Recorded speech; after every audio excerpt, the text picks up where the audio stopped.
Hello friends, स्वागत है आप सबका द इंजीनियर्स क्लासेस पे। फ्रेंड्स, हम लोग पढ़ रहे थे रेशियो प्रोपोर्शन, लेकिन पढ़ते समय मैं कई बार कह चुका था आप लोगों को कि एक चीज़ बहुत इंपॉर्टेंट है, वो है परसेंटेज चार्ट। ठीक है, तो आज मैं इस सीरीज़ को थोड़ा सा ब्रेक करके सबसे पहले परसेंटेज चार्ट समझाना चाहता हूँ, बिकॉज परसेंटेज चार्ट के हेल्प से हम लोग बड़े बड़े क्वेश्चंस को और छोटे छोटे स्टेप्स में सॉल्व कर पाएंगे और टाइम भी कम लेंगे। ठीक है, तो और इसका जो यूज़ है वो परसेंटेज, प्रॉफिट लॉस रेशियो सब में ही होगा। सो मेक श्योर कि आप इसको कायदे से अच्छे से अच्छे से इसको लर्न कर लें। ठीक है, सबसे इंपॉर्टेंट बात यह है कि अगर आपके सामने लिखा हुआ है 100%, तो फ्रेंड्स 100% का क्या मतलब होता है? ये परसेंटेज का मतलब होता है 100। ठीक है, तो अगर 100% है सो आपको 100/100 लिखना है, यानी कि 1 मीन्स ये जो चीज है ये है परसेंटेज वैल्यू।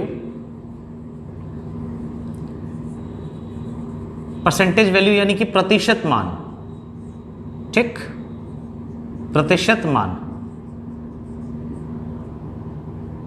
और ये जो चीज है ये है फ्रैक्शनल वैल्यू।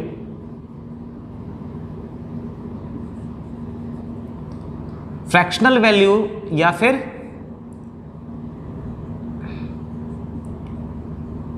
उसी चीज को भिन्न में जब लिखेंगे, भिन्न में मान। ठीक है ना, तो हमेशा हम लोगों को इस परसेंटेज वैल्यू को फ्रैक्शन वैल्यू में कन्वर्ट करने आना चाहिए। तो जैसे मैंने बोला 100% को 100/100 लिखेंगे और इक्वल टू 1 हो जाएगा। तो फ्रेंड्स अगर इसी तरीके से 50% यहां लिखा हुआ है तो 50% को क्या करेंगे? 50/100 is equal to 1/2। 50% is equal to 50/100 is equal to 1/2। तो बस यही चीज सीखना है कि अगर कोई चीज परसेंटेज में है तो फ्रैक्शन में कैसे कहेंगे, या अगर फ्रैक्शन में है तो परसेंटेज में कैसे कहेंगे। जैसे अगर आपके सामने कहीं लिखा गया 1/2, तो इसको आप 1/2 को परसेंटेज में लिखने के लिए अब से क्या करेंगे? डायरेक्ट 1/2 इक्वल टू 50% लिखेंगे। ठीक है, इसके पहले हम लोग क्या करते थे? इसके पहले ये करते थे कि जब कभी भी हम लोगों को 1/2 दिखता था और पूछा जाता था इसका परसेंटेज वैल्यू क्या होगा, तो क्या करते थे कि 1/2 का मल्टीप्लाई करते थे 100 से। भाई जब किसी चीज को परसेंटेज में चाहिए तो 100 से मल्टीप्लाई करना पड़ता है। तो अब ये आता था 50%। अब क्या है, नाउ इस चीज को सीखने के बाद कि लोग डायरेक्टली 50% कह सकते हैं। ठीक है, तो इसी तरीके से हम लोग अभी आगे पूरा का पूरा चार्ट पढ़ेंगे, तो इसको आप लोग जो है फटाफट नोट कर लीजिएगा पॉज करके।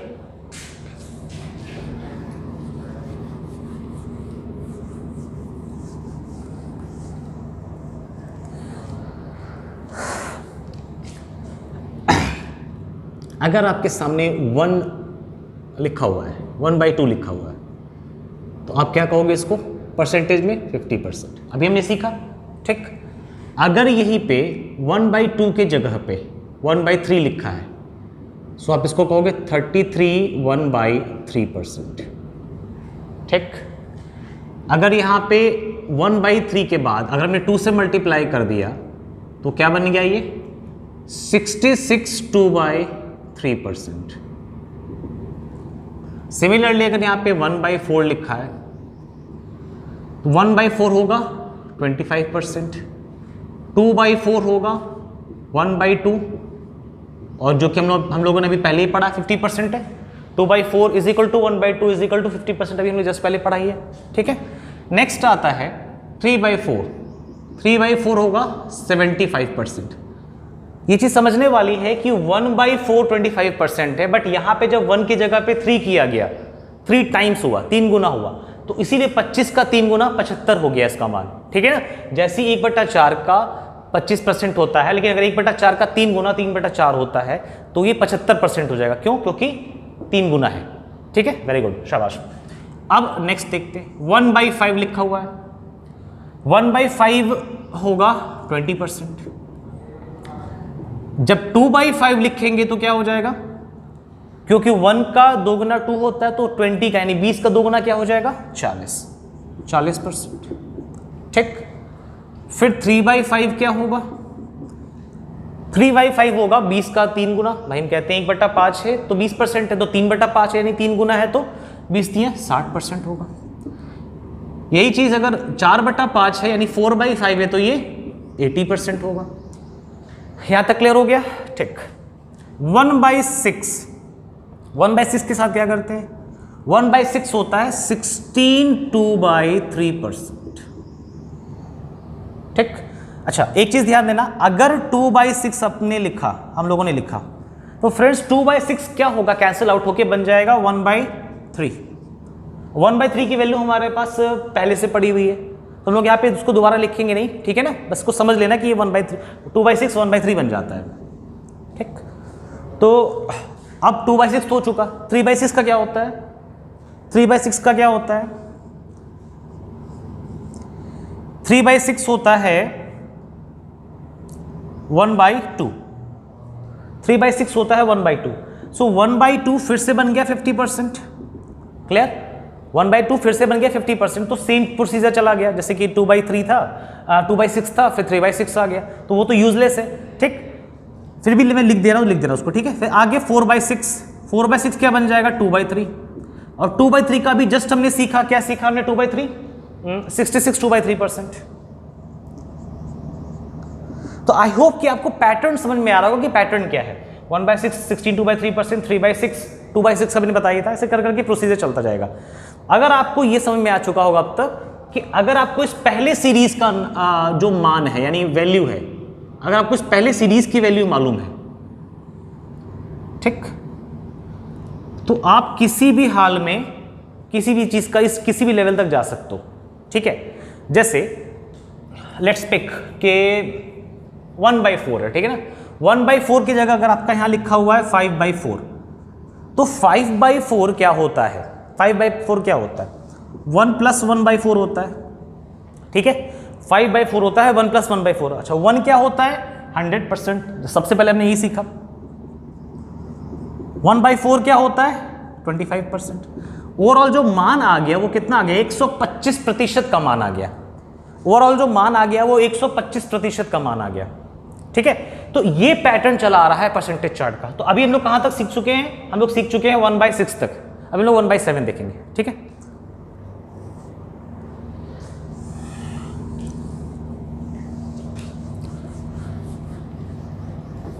हो सकता है आप लोगों को अभी थोड़ा सा चिंता हो रही होगी, टेंशन हो रहा होगा, सर ये तो बहुत ज़्यादा बड़ा सा हो गया, क्या क्या याद करेंगे? तो आपको इसका छोटा सा एक पैटर्न बता दूंगा, अगर वो पैटर्न आप समझ गए तो सब कुछ समझ में आ जाएगा। ठीक है, वेरी गुड।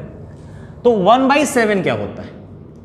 1/7 होता है 14 2/7%। ओके, अगर इसी की जगह हमने 2/7 कर दिया तो क्या हो जाएगा? तो 2/7 हो जाएगा 28 4/7%। ठीक, इसी के जगह हमने 3/7 कर दिया तो क्या हो जाएगा? 42 6/7%। ये कैसे हो रहा है भाई? 1/7 14 2/7 था, 2/7 किए तो 14 का 2 गुना 28 बन गया, ऊपर वाले 2 का 2 गुना 4 बन गया। ठीक, उसी तरीके से 1/7 14 से 2/7% था, तो 1/7 का अगर 3/7 कर देंगे तो 3/7 बन जाएगा। 14 3 42 6/7%। ठीक है, यहां तक बात क्लियर हो गई? Very good. अब नेक्स्ट आता है कि अगर यहां पे 1/8 है तो क्या करेंगे? ठीक है, तो 1/8 है तो क्या करेंगे? जब तक 1/4 था तो वी डिड 25%। इसी 1/4 को अगर हम 2 से डिवाइड कर दें तो यहां भी 2 से डिवाइड करना पड़ेगा और ये बन जाएगा 12.5%। ठीक भाई, 25 का आधा 12.5 होता है, तो 1/8 कितना हो गया? 12.5%। सिमिलरली जो 2/8 है वो दोबारा 1/4 बन गया और ये बन गया 25%।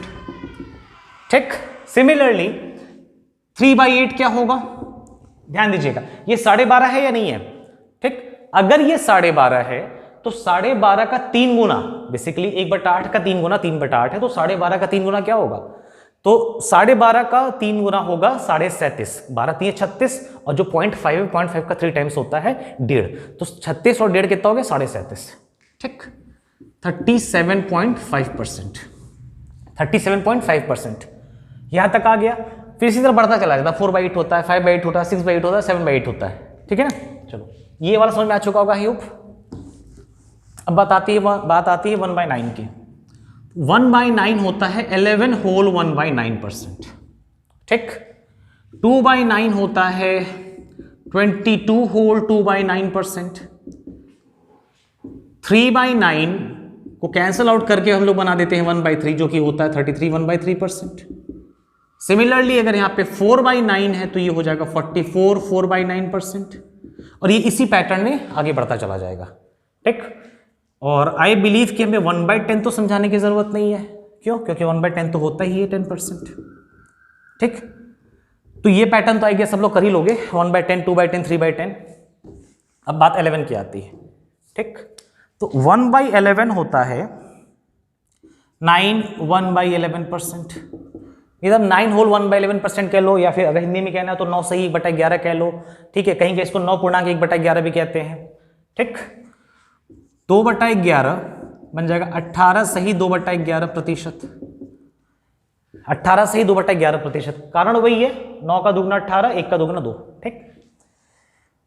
3/11 कितना हो गया? 27 सही 3/11%।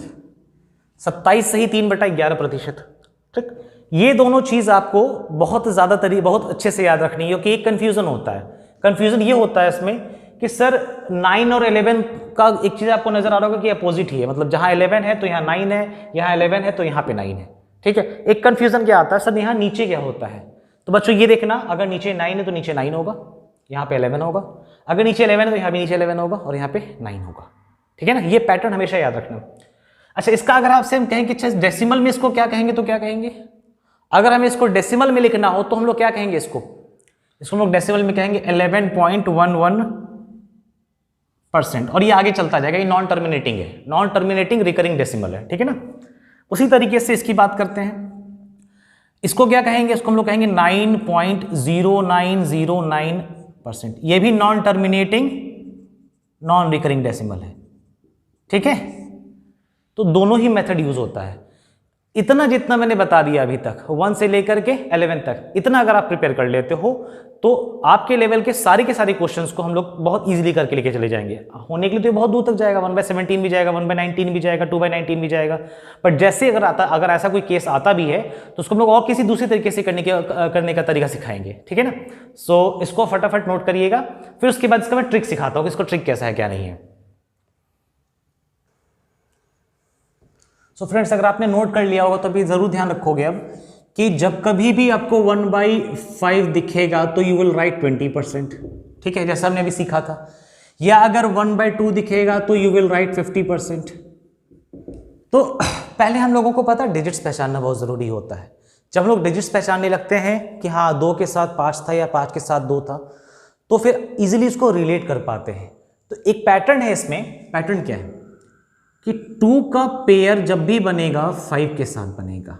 इसका क्या तात्पर्य है, इसका क्या मतलब है, वो ऊपर मैंने समझाया कि अगर 1/5 है तो यहाँ पे 20% है, मतलब 2 आया है ना इक्वल टू के राइट हैंड साइड में। अगर 1/2 है तो 5 के साथ है, ठीक है। अगर 1/5 है तो 20 है, 1/2 है तो 5 के साथ है। Very good. वही चीज अगर हम देखेंगे 4 के साथ, तो 4 के साथ देखिए 25 का पेयर बनता है, 2 के साथ 5 का है, 4 के साथ 25 का है। कैसे? 1/4 होता है 25%, इज इट गुड। उसी तरीके से 1/25 का अगर हम परसेंटेज मान निकालना चाहें तो ये क्या 4% नहीं होता है? बिल्कुल होता है। तो 25 का 4 से हुआ और 4 का 25 से, यानी कि ये दोनों एक दूसरे के सब्स्टिट्यूट है। गुड। सब्स्टिट्यूट मतलब अगर एक लेफ्ट में होगा तो दूसरा वाला राइट में होगा। सिमिलरली 2 का हो गया, 4 का हो गया, ठीक। जब 2 का हो गया तो 5 का भी हो गया। अभी 3 को यहां पे रोक के रखना है, 3 को रोक के रखना है, ठीक है। 2 का हो गया तो 5 का भी हो गया, 4 हो गया, 25 हो गया, 5 हो गया। फिर 6 की बात करते हैं। 6 का क्या होता है? 6 का होता है 16 ही आपको याद रखना है। वाई? बिकॉज अगर यहाँ पे 1/6 है परसेंटेज में, तो इसको मैंने सिखाया था 16 2/3% होता है। और अगर हमने इसको डेसिमल में लिख दिया तो ये 16.666 हो गया, ठीक। तो आपको 6 का 16 याद रखना है, 7 का जस्ट डबल याद रखना है। कितना? 14, ठीक। 7 का जस्ट डबल याद रखना, 14। गुड। 8 का याद रखना है 125, ठीक है, 125। क्यों कह रहा हूं 125? क्योंकि इसमें एक पैटर्न बन जा रहा है। हालांकि ये 125 नहीं होता है, होता तो 12.5 ही है, ठीक है, लेकिन आपको अपने आप समझ आएगा कि मैं इसको क्यों कह रहा हूं। क्योंकि 2, 4 और 8 में एक पैटर्न है। पैटर्न क्या है, इसमें भी एक छोटा सा पैटर्न है, देखिएगा। ये पहले नोट कर लीजिए सारा का सारा, फिर मैं पैटर्न बता देता हूँ। 9 का 11 और 11 का 9, ये तो भी जस्ट हमने इसके जस्ट 1 मिनट पहले तो पढ़ा ही कि जब कभी भी 1/9 है तो इसको कहते हैं 11 1/9%, और जब कभी भी 1/11 है तो इसको कहते हैं 9 1/11%। तो देखिए अपोजिट है कि नहीं है, सब्स्टिट्यूट है कि नहीं है, बिल्कुल सब्स्टिट्यूट है, ठीक है। ये इतनी जो चीज है वो, अच्छा 3 का भी देख लो। 3 का तो सबसे आसान इसलिए मैंने इसको रोक के रखा था, 3 का कुछ नहीं होता, 3 का 3 ही होता है। Why, look at the question. अगर 1/3 है तो परसेंटेज वैल्यू क्या है, 33.333% है ना, 33.33% है, तो 3 का आपको 3 ही रखना है, ठीक है। चलो, ये चीजें जो है आपको याद रहनी चाहिए, ठीक। मैं कुछ दिन में मैथमेटिक्स की और रीजनिंग की लाइव क्लास लेके आने वाला हूँ, कोई एक टाइम डिसाइड कर लेंगे जिस टाइम पे लाइव क्लास चलेगी, ठीक है। तो ये याद रखिएगा कि मैं ये चीज़ ज़रूर पूछूंगा, चाहे कोई भी चैप्टर हो। मैं परसेंटेज पढ़ा रहा हूँ तो भी पूछूंगा, मैं प्रॉफिट लॉस पढ़ा रहा हूँ तो भी पूछूंगा, मैं SICI पढ़ा रहा हूँ तब भी पूछूंगा। चक्रवृद्धि ब्याज और साधारण ब्याज भी अगर हम पढ़ाएंगे, जब भी पढ़ाएंगे, ठीक है, तो हम ये ज़रूर पूछेंगे और आपको ज़रूर से ज़रूर कमेंट में आंसर लिख के देना रहेगा, ठीक है। तो ये सारी चीजें कंप्लीट हो गई। और मैं भी क्या बताने वाला था, हाँ ये पैटर्न 2, 4 और 8 का पैटर्न, 2, 4 और 8 का पैटर्न भी देख लीजिए। मैं ये चाहता हूं कि इस वीडियो के अंत तक आपको फ्रैक्शनल वैल्यू सारी की सारी याद हो जाए। देखिए 2 का हो गया 5, 2 का स्क्वायर यानी कि 4 है ना, का हो गया 5 का स्क्वायर यानी कि 25, ठीक। ब्रैकेट लगा देते हैं। 2 का क्यूब यानी कि 8, 5 का क्यूब यानी कि 125। इसलिए मैं आपसे कह रहा था कि अगर आपको 1/2 याद है तो 1/5 भी याद होगा, ठीक है। 1/2 हो गया 50% और 1/5 हो गया 20%। फिर उसके बाद अगर आपको 1/4 याद है कि 25% होगा तो 1/25 भी याद हो जाएगा कि 4% होगा। अगर आपको 1/8 याद है कि 12.5% होगा तो 1/12.5 भी याद होगा कि 8% होगा, ठीक है ना। बच्चों आप लोग 1/8 तो मान लो चलो 3-5 करके निकाल लेते हो कि सर यहाँ पे 100 से कर दिए, ये वो कर दिए, 12.5 आ गया। लेकिन अगर एग्जाम में आपको 12.5 दिख गया, 1/12.5, ठीक, तो एक पल के लगता है ये भगवान क्या दे दिए, इतना बड़ा क्या दे दिए ऐसा, 1/12.5 में क्या दे दिए हैं। तो अब आपको अगर मालूम है 1/12.5 लिखा है तो उसको चुपचाप आप 8% बहुत सिंपली से लिख दोगे, ठीक है। उसी तरीके से मैंने अभी सिखाया था कि भाई 3/8 का मान 3/8 का मान होता है 37.5%, 37.5%, ठीक। उसी तरीके से अगर यहां पे 1/37.5% दे दे तब तो हालत खराब हो जाएगी बिल्कुल कि सर ये क्या दे दिया क्वेश्चन में, एग्जाम में, ये तो बहुत हार्ड आया था, बहुत कैलकुलेटिव आया था, ठीक है। तो ऐसे केस में क्या करेंगे कि कुछ नहीं, आपको जब 1/3/8 याद है 37.5 होता है तो 37.5% भी तो याद होगा, कितना होता है 3/8।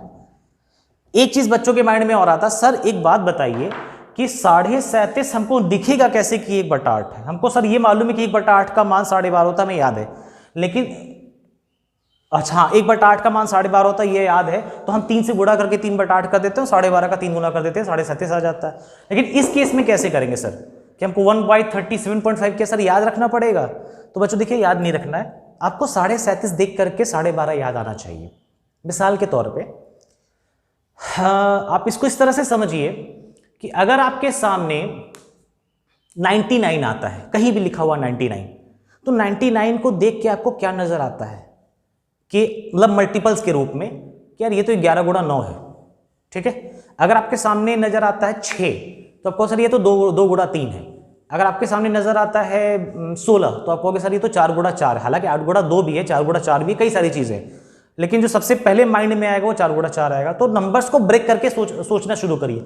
आज से सोचना शुरू करेंगे तो कल से या आने वाले टाइम से आपको धीरे धीरे चीजों को, नंबर को आप ब्रेक करके समझना सीख जाएंगे। जैसे कि 37.5 को आपको ये देखना है, अगर 36 लिखा होता मान लो, ठीक है, तो 36 लिखा हो तो क्या करते हैं सर 12 3 36 होता है, 12 3 36 होता है तो उसको कहते हैं सर ये तो 12 का 3 गुना है। उसी तरीके से 12.5 का 3 गुना है। तो ये सारी पिक्चर है जो कि आपको आनी चाहिए। ये सारी चीजें जो कि आपको होनी चाहिए, ये तो 100% याद होना चाहिए, यहां पे कहीं कोई गुंजाइश नहीं है। इतना अगर आप नोट कर चुके हैं तो मैं आपको 2-3 क्वेश्चन इससे सैंपल में करके दिखाता हूं, ठीक है, 2-3 क्वेश्चन सैंपल में करके दिखाता हूं, फिर समझ में आएगा कि इसको अप्लाई कैसे करते हैं।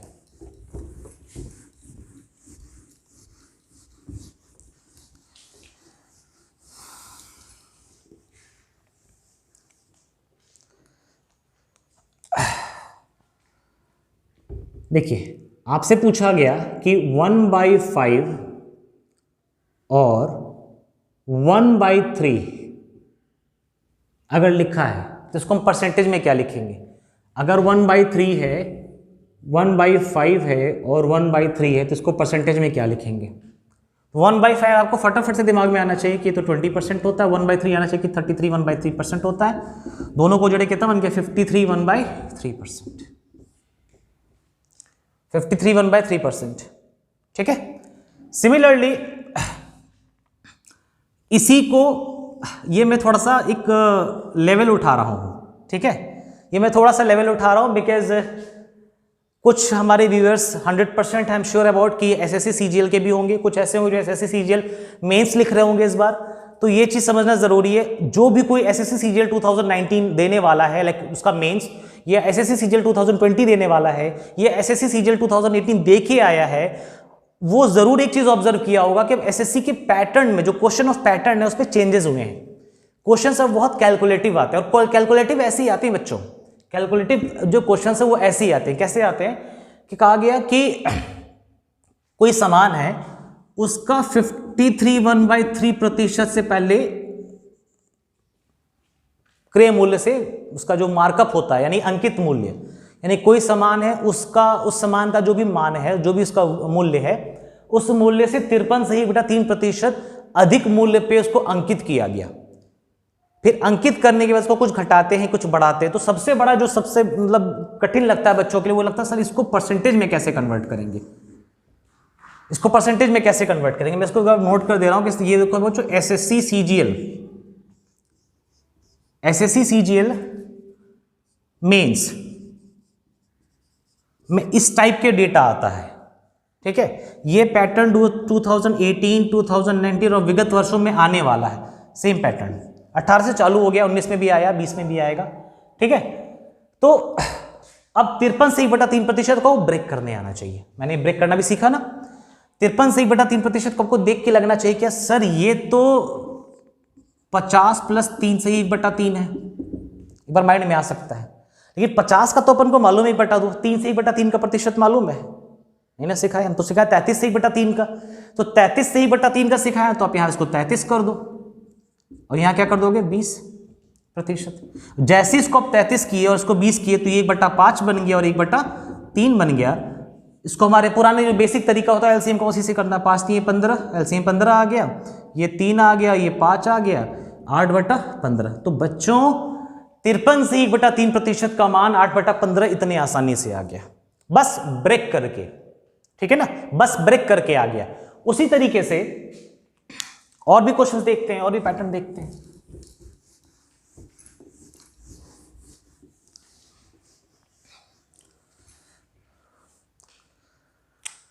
जैसे आप उठा लो 37.5%, ठीक, और आप यहां पे ले लो 25%, ठीक। तो 25% और 37.5% को जब आप जोड़ोगे तो क्या बनेगा? 25 और 37.5 को जोड़ो भाई, क्या बनेगा? सिंपल सी बात है। अच्छा एक चीज और, एक चीज ये भी था, मैं बताने वाला था आप लोगों को कि जोड़ने के लिए ये राइट हैंड साइड वाला पैटर्न भूल जाओ, ऐसे जोड़ो। अगर ये 37.5 ना होकर के केवल 30 होता, अगर ये 37.5 ना होकर केवल 30 होता, तो 30 में 25 जोड़ोगे क्या बनेगा भाई? 30 में 25 जोड़ोगे क्या बनेगा? 55 बनेगा, ठीक है। या फिर ऐसे देखो, 37.5 ना हो के अगर ये 35 ही है, 2.5 को छोड़ देते हैं, 37.5 में से 2.5 हटा दो तो 35 ही बनता है। अगर ये 35 ही है तो 35 में 25 जोड़े क्या बना? 60% बनेगा ना। 35 में 25 जोड़े बना 60%, और 2.5 और जोड़ दिए, बन गया कितना? 62.5%, ठीक। और अगर अब किसी पेपर में आ गया कि कोई एक वस्तु है, इस वस्तु का अंकित मूल्य